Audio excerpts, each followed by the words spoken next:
What's going on, everybody? My name is Tamar Turner, and I'm the host of the Down to Business podcast, where the mission is to really provide exposure to businesses, entrepreneurs, and artists all around the world in their respective crafts. And we do so through audio and visual interviews where we come on and we talk about all things from getting into the business to most memorable moments to even some advice that you may give for other business owners and entrepreneurs out there. So if this sounds like something that you would be interested in, we'd love to have you on for an interview.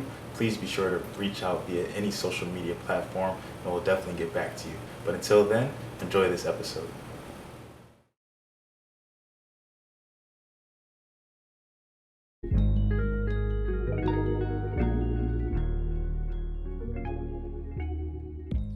What's going on, everybody? Just want to welcome you back to another episode of the Down to Business podcast here with Tamar Turner. And whenever you could just, do a link up with some ECU family, it's always a good time. I brought on a host of different colleagues and just people who were able to come through as a connection and different things like friends of friends, and then some people who I know. But whenever you're able to, just bring back on people, and whenever you're able to just really go your separate paths, but keep track of people and see what they're doing, and it's always just cool. So I'm actually really excited to be sitting down with this young woman today, just because we did go to ECU together. We did actually even study communication and journalism together and even had some classes together. So it's really just been interesting, to see her journey. And she actually came as a referral of a friend. So big shout out to Shayna. And I definitely want to really big shout out to Shayna because I want to call myself out just in the fact that I followed Claudia. I followed, what she did and everything that she came on to talk to you guys about. But for some reason, I was just lollygagging. I was just kind of, like I said in the previous episodes, I got to shoot my business shot more. So definitely excited to be sitting down with Claudia. So for those of you who do know her, for those of you who don't know her, we're definitely excited for her to give you guys a little taste of what she has. So Claudia, how you doing today? I'm doing great. How are you? I can never complain. I'm always good, like I said. And I definitely want to, once again, big shout out to Shane. I'm definitely glad that this interview was able to come to fruition. So we're really just going to get right into it. For Yeah, those of the, Shayna's for people, amazing. yeah, she's dope. I tapped in with her when me and actually ex Brody we did an interview for his Ready series. She was one of the people who kind of came in the live and was like really interactive and just having a good time. And then she actually even came on as well. So I've been following her page, following her content on different social media platforms and what she does. And I'm actually really excited to bring her on kind of later on. But like you said, yeah, dope individual from start to finish. So definitely excited for you. Definitely excited for her. So for everybody out there, tapping in, mutual followers that we have through ECU, some people totally new. Can you just tell us a little bit about yourself and then what brings you on the podcast today? Yeah, so my name is Claudia. I go by Catching Claudia on my YouTube channel, but have a travel business called Eclectic Travel Adventures, and I originally started it to get more African Americans to travel. I feel like that's something that is just now starting to become a movement. So I really wanted to start the business to kind of help people have a place to start. And also with my YouTube channel, it's the same thing. It's very travel based. I do vlogs, I do interviews. So that's why I'm here today. Perfect. And so this is really right up my alley. I think we're really gonna have some fun because I actually have some, obviously some podcast questions for you, but definitely just some travel questions. Because as somebody who's a big traveler, somebody who was even traveling, safely and securely throughout the pandemic, it's definitely still just a lot going on. There's definitely been a lot of adjustments and things to change. So would you say that would you consider that like has that something that's always been a hobby for you? Did you I won't necessarily say you always knew you kind of wanted to go in this path, but just thinking about ECU and even your high school days and kind of some time in between, have you always just really just enjoyed traveling, whether it be international or domestic? So I actually always kind of dreamed of traveling. And so I remember one time I was in the library and I was like maybe 7 or 8. And I just gravitated to that section of the library with all the travel books. And I was just like, I really want to do this one day. So then when I was 10, my first trip ever was actually to Hawaii.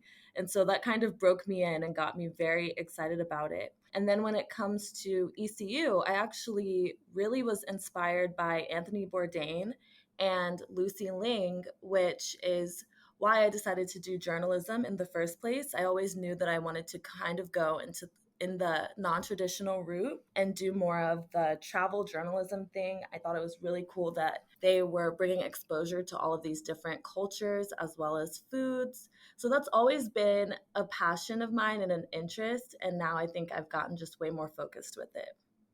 I love that. And big shout out to Anthony Bourdain for all of my, journalism communications folks. You definitely know him. And it's actually interesting that you brought up his name just because as I was on Twitter a couple of days ago, some of his videos resurfaced. And I don't know if you're familiar with the one where he kind of described Waffle House, like just as kind of like the spectacle and really just the verbs and not just Waffle House, but every place that he went. I think In and Out is up there and just a lot of the descriptions and just a lot of the vivid imagery that he really gave, the viewers. It was definitely much needed. And he was somebody who getting into, I would say, communication and journalism, he was like one of the first names that really came across my screen too. And really just, seeing his work and what he offered and just his bio and accolades and everything is definitely interesting, but also inspiring at the same time. So I love that, you had this interest like at a young age, and then as time kind of started to move on, if anything, it only strengthened, and with more opportunity you were able to really take advantage of it. So with the space that you're in now, what would you say is really like, I mean, running like a travel business? Like it's obviously something that you like to do, but also it is still the business side of things. So you have to advertise things in a certain way, you have to give certain content and everything like that. So what has really this experience been like for you, just being able to go to different places, but not only educate yourself but educate others and then spread your services as well?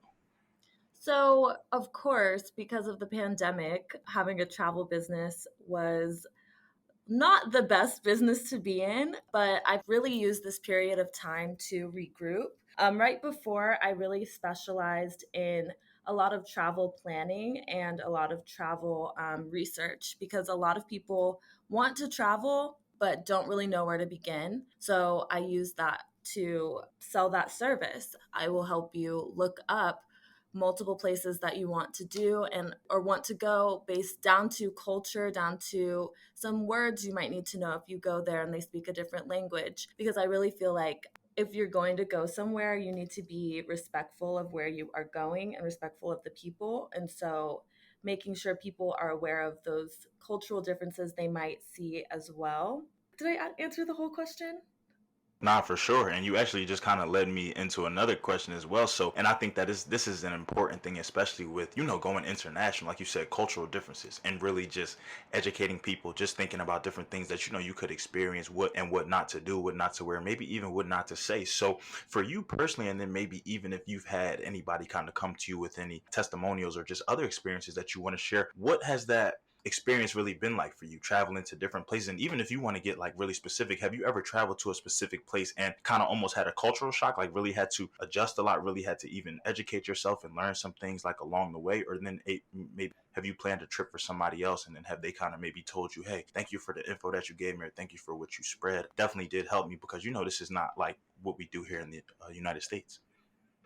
Yeah, so I actually, right when the pandemic hit, I was actually living in Spain, and that was a really fun experience. I have a couple of videos of that on my YouTube channel if you're interested. But yeah, so that was a major culture shock. I actually studied abroad in Spain for a month in 2018, and I really loved the culture just because it was very different from the United States in the fact that it was so laid back, but there were also just a lot of cultural differences that I experienced, especially as a Black woman, that other people would not experience if they're not a Black person or Black woman. So that was something when I realized, okay, I feel like I need to make some sort of resource where people can know about those experiences that I'm having and that I'm seeing that I wouldn't typically find on the internet. But when it comes to planning for other people, I actually did a huge Caribbean plan for this one client, and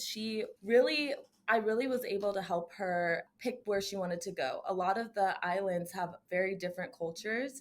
So, one of my favorite things with that particular travel research was just learning about the different islands that even I wasn't as familiar with, but learning about the cultural differences. So, St. Lucia, I'd heard of it, but I hadn't really researched it before. So, learning about they're the big mountain that's like the centerpiece of that area, as well as the different language that they speak, and just helping my client pick and choose, but also just learning on my end.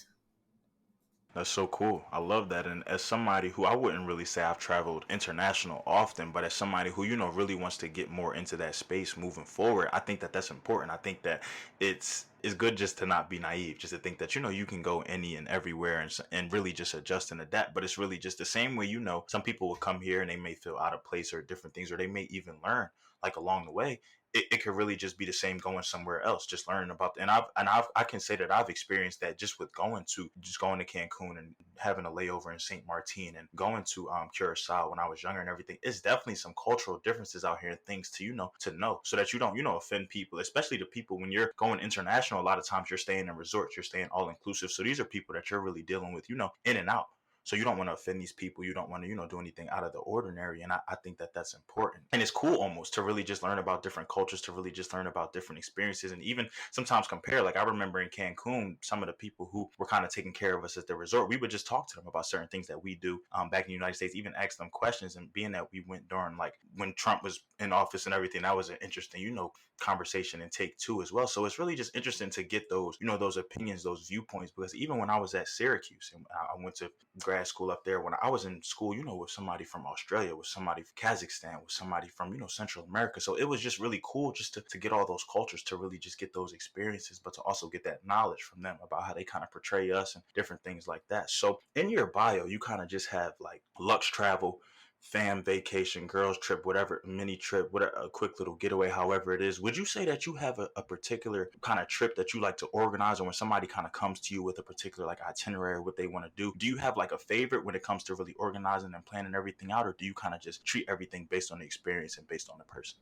I like to really take a personalized approach with my planning just because I really like to see what type of traveler the person is. If I were to think about how I am as a traveler, when I go to a country, I almost want to be like the people in the country. I want to eat what they eat. I want to go where they go. I don't want to go to the huge restaurants. So just finding those little things that people like to do and then adding that to their plan. Of course, they don't have to follow it to a T, but it is nice to be like, oh, so you like water activities. Here are 5 different activities you could do while you're there. And then with the other things like girls' trips, Lux Travel. Lux Travel is a little bit easier to plan just because there's a lot more resources, a lot more resorts and things. But I kind of do like those low key trips as well and planning those for people just because it's fun for me to look at the Airbnbs and it's fun to see what areas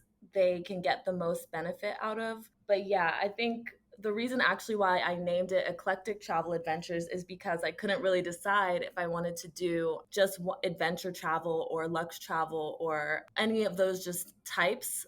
So I decided to call it Eclectic Travel Adventures so that it's more broad for me so that people can come to me for whatever they want. I don't know if she's in my head, y'all, or not, but I'm gonna just kind of give y'all a little bit of background. So before we started this interview, she actually, I told her, I asked her, as I do with everybody, do you have any questions for me, or is there anything you kind of want to go over just before we get started? And the only thing that she really said was, I'm just kind of interested to see what you're gonna ask. So now that's the second time now she's answered a question before I could even, get it out on my own. Because my next question was really about to be about eclectic and really why you chose that name and what, because that's always something that's interesting to me. I always talk about that in previous episodes. I love hearing how people derive different things, like for their company, for their business, whether it be the name of a product, a service, or a package or anything. So you kind of beat me to the punch in that, but that's good. But I love that because, like you said, and just looking up the word eclectic, and for people out there who really don't know, it doesn't just hone in on one specific thing. It's a broad range of everything. And I think that from what you've talked about so far, Claudia, you definitely do that. You definitely do include that, and you definitely do try to give the most of every experience. So just in thinking about everything that you've kind of accomplished thus far, everywhere that you've traveled, all the information, all the footage, and all the people you've been able to meet, is there anything that you would say that you haven't quite knocked off your bucket list, that maybe because the pandemic, it could have just delayed things a little bit, but getting into, the end of the year and even in the coming next year, 2022, that you're really looking forward to do, whether it be on a personal side, whether it be on a business side? Yeah, so personally, right before actually pretty much right when the pandemic hit, I had a Euro trip planned. So since I was living in Spain, my main reason I wanted to be there, I really wanted to learn Spanish and get much better. As you know, I don't know if you took Spanish at ECU, but we had to take 4 semesters of it. So I just felt at that point I knew way too much to not get better. But personally, yeah, I was very excited. I was going to actually go to Germany. I think the events were going to be Germany to Italy to Greece to Malta and then come back to work in Spain. So hopefully I'll get to do that again. I'm obviously living in the United States now, so it's not as accessible, but it is still a big dream for me. And then another personal thing is I do want to go to all 50 states. I've done over half of them now. So now that things are opening up again, I'm actually going to knock two states off of my bucket list this year. So I'm really excited about that. And then business wise, I am hoping to drop some products soon. I think having a service based business is great, but I also want to have something tangible to give to people as well. So that's a huge goal of mine.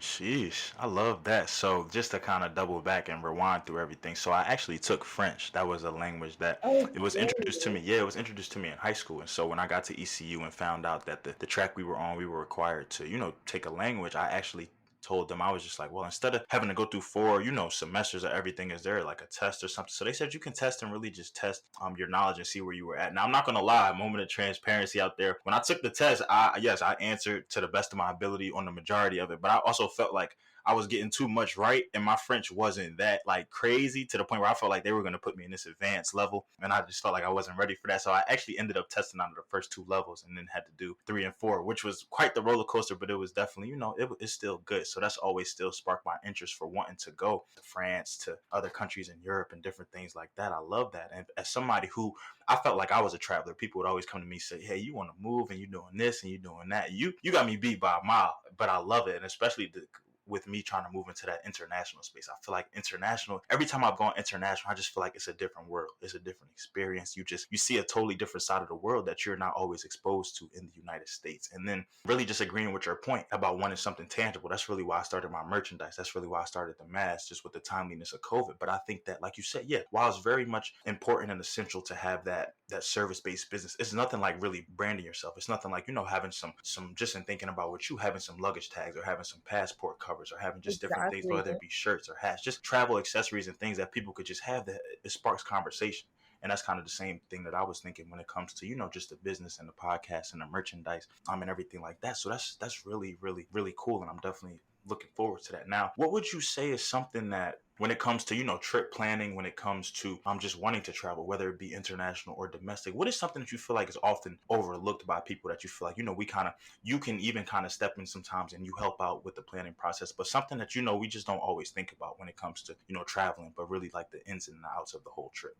Well, I am really an advocate for, I said this a little bit earlier, but language. You never know when I mean, English is an international language. A lot of people do speak English, but you never know when you'll be in a situation where you might get lost, and you might need to know just a simple phrase, do you speak English, in whatever language where you are, or something like that, because I've been in situations where I immediately had to click into that Spanish, where it was not, obviously not life or death, but an emergency. So that's something I think people don't really think of. There is that component. You are in a place that is unknown and you do have to be safe. Also, just looking at things when it comes to safety, the United States, we have guns and things like that. Looking at things like that, in Spain, I felt so relaxed because they don't have guns. So it was like, wow, okay, that's something I don't really have to think about or worry about. But you might go somewhere else and it might have open carry. So just being aware of those safety things, obviously looking up the safety numbers. I think people don't really think about that part. And so just being smart when you do go anywhere. I swear, y'all, love this podcast just because I learned something new. I didn't know that about Spain at all, but I definitely do. I can understand why, that just makes you feel a little bit better, especially with the climate that, we were in pre-COVID, post-COVID, everything like that. So that's cool. But I think that that's important as well, just because I would say that that was something that was not on the forefront of my brain either. And especially when I went to Curacao, I went to Curacao when I want to say, what, I'm 24 now. I want to say I had 12, 10 minutes. I can't really remember, but I went when, what, for one, I didn't speak another language. That was English was all I knew up until that point. But for two, when I kind of got over there, and a place that I know what they speak over there is really Deutsch. There was a lot of German over there. Even heard some Spanish, some Portuguese. I was distraught in a sense. I had no idea what they were saying, no idea what was going on. But, because my dad took the time and my mom took the time to really to hone in, whether they spoke with the tour guide, they spoke with the resort people before. So they had somebody kind of taking care of us, but also explaining to us, just the different cultures and different things like that. And he was able even to teach me some of the words. They really took good care of us in Curacao. So that was cool. But I would definitely say that moving forward, yeah, that was something I was thinking about in Cancun, just about language, just about, getting around, and something that I even hear about with my friends from going to, Puerto Rico, Costa Rica, Dominican Republic, that you have to also, know how to just it's just basic stuff, like you said, just being able to ask, hey, do you speak English? Because some of my friends have been put in, sticky situations, especially with going to some of these places where you almost seem vulnerable, or you almost seem like out of place, in a sense, like they know you're kind of just a tourist or a traveler. So you also have to know that you have to navigate yourself, but also be safe. Whereas, yes, it's definitely a vacation for you. You still, you want to have on the forefront of your brain, I got to make it back home, or I got to make it to the airport, just because you never really know everybody's intentions. So I've heard some stories about, people just feeling like they got set up or they were placed in unsafe situations, especially women. So big, big, big shout out to you for that. So just in thinking about everything that you've done, from traveling international, from traveling domestic, from studying abroad, from knocking out almost half over, well, you said over half of the 50 states. So I'm about to put up a map, and I'm about to actually, one of my teachers actually did that. One of my social studies teachers, he had a map, and he basically thumbtacked everywhere that he was. And I think he was at like 37, 38, and this was in high school. So I know now he's probably knocking it out. So I think that that's interesting. I'm definitely going to follow you throughout that journey, and we may even have to do a follow-up once you hit all 50, and really just, see how that was for you with some of your favorite places. But getting Yeah, really that into would be the fun. Oh, absolutely. We're definitely going to do that. But really just thinking about what you've done thus far, what you've been able to accomplish. Do you really have like a favorite moment, a favorite destination, a favorite experience that really just to this day is just unforgettable for you? I think one of my favorite places, and I honestly could see myself getting, I don't know, like a condo there or something. I loved Puerto Rico, and it's really mostly because I felt very safe there as a Black person. I felt like the culture, it's very, you can feel that African influence. And I realized I actually also studied African and African American studies at ECU.